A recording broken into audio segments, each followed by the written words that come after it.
ോട് അല്ലാഹു ചോദിക്കുകയാണ്, നിങ്ങൾ പറയൂ മനുഷ്യരെ, നിങ്ങളാണോ ജനിപ്പിച്ചത്? ആണോ?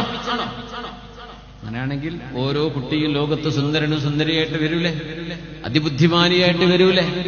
വാപ്പയ്ക്ക് എന്തെങ്കിലും ചെയ്യാൻ പറ്റുമോ? വാപ്പയുടെ നുത്ഫ ഉമ്മയുടെ അണ്ഡവുമായി കൂടിച്ചേർന്നിട്ടുണ്ട് എന്നത് ശരിയാണ്. പക്ഷേ ആ നുത്ഫത്തിൻ അംഷാജിൻ, ഉമ്മയുടെ അണ്ഡവും പിതാവിന്റെ ബീജവും കൂടിച്ചേർന്ന അംഷാജ് എന്ന് പറയുന്ന സൈഗോട്ട്, അതിനെ പടക്കുന്നതാരാ? വാപ്പയാണോ?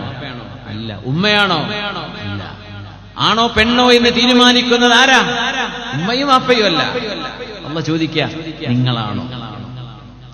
അം ഖുലിഖൂ മിൻ ഗൈരി ശൈഇൻ അം ഹുമുൽ ഖാലിഖൂൻ.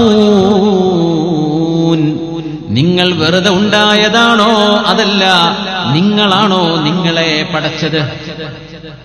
രണ്ട് ചോദ്യം. നിങ്ങൾ വെറുതെ ഉണ്ടായതാണോ? അതെന്തായാലും സാധ്യമല്ല.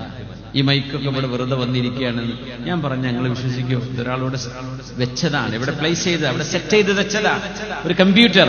അത് വെറുതെ ഉണ്ടായി എന്ന് എങ്ങനെ പറയാൻ കഴിയും?